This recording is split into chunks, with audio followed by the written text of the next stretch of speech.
बड़ा सौभाग्य था हमारा श्रीमान, 22 तारीख को बहुत कम लोगों को आमंत्रण मिला था, वहाँ जाने का अवसर मिला।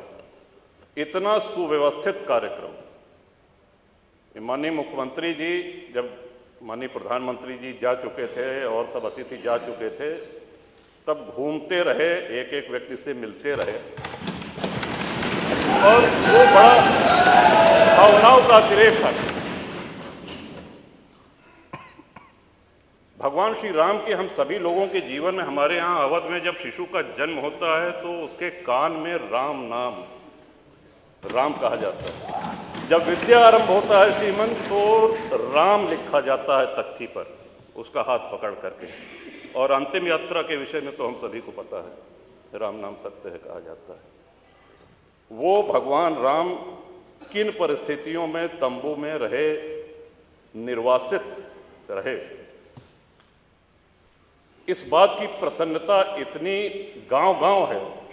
कोई ऐसा गांव नहीं होगा जहां भंडारा ना हुआ हो, कोई ऐसा गांव का पुराना मंदिर नहीं होगा जहां रंगाई पुताई न हुई हो, कोई ऐसा गांव, कोई कस्बा नहीं होगा जहां भंडारा न हुआ हो, जहां दिवाली न मनाई गई।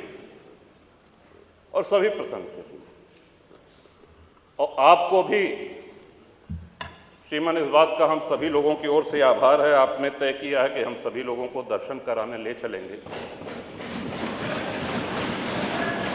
कुछ विधायक अभी चर्चा कर रहे थे कि हम लोग जाएंगे कि नहीं जाएंगे, इस पे चर्चा मेरे विचार से आपके नेतृत्व में, और आप दल से बहुत ऊपर हैं, आपको हम सभी लोगों ने अपना विश्वास व्यक्त किया है, चाहे वो सत्ता पक्ष हो चाहे प्रतिपक्ष है। तो ये यात्रा आपके नेतृत्व में हो रही है, तो मेरा सुझाव है कि सभी साथियों को, सभी विधायकों को खुशी खुशी चलना चाहिए। ये कोई राजनीतिक यात्रा नहीं है और उसका अहोभाग्य है जो जाए। आपके माध्यम से श्रीमान एक और निवेदन करना चाहते हैं। श्री राम मंदिर निर्माण में कितनी भावनाएं जुड़ी हुई हैं, इसका अंदाजा इस बात से भी लगाया जा सकता है कि अयोध्या और उसके आसपास के सूर्यवंशी क्षत्रियों ने पिछले 500 वर्ष से साफा नहीं बांधा, पगड़ी नहीं बांधी, छाता नहीं लगाया।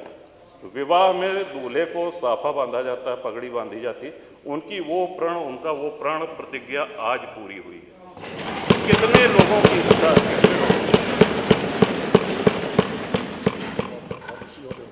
आप ही के माध्यम से श्रीमान ये भी अनुरोध करना चाहेंगे, माननीय मुख्यमंत्री जी का भाषण, माननीय प्रधानमंत्री जी का भाषण सुनने का अवसर मिला। वहाँ पे भगवान राम की इस जय यात्रा में जितने सहयोगी थे, जितने उनके भक्त थे, सभी को स्थान दिया गया है। जटायु जी की प्रतिमा है, निषाद राज जी की प्रतिमा है, वहाँ बनेगी निर्माणा की, माता शबरी की प्रतिमा है। लेकिन हमारे जैसे अज्ञानी लोग जो संस्कृत नहीं जानते हैं, अगर प्रभु राम की महिमा से परिचित हुए हैं तो पूरा श्रेय गोस्वामी तुलसीदास जी को जाता है।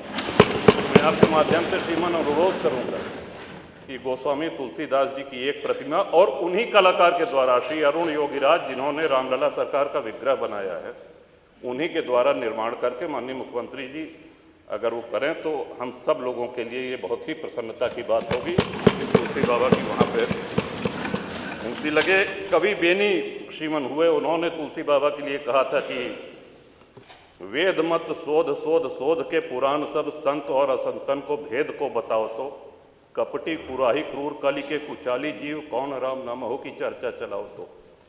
कहे कवि बेनी मानो मानो हो प्रकृति यह, पाहन हिये में कौन प्रेम उपजाओ तो, और भारी भव सागर उतार तो कौन पार, जो पे रामायण तुलसी न गाओ तो। तुलसीदास जी की वाणी, उनके ग्रंथ को कितने श्रद्धेय कथावाचकों ने हम लोगों को सुनाया है और भवसागर पार किए हैं। इन्हीं शब्दों के साथ श्रीमन जो हमको कहना था सारी बातें आ गई।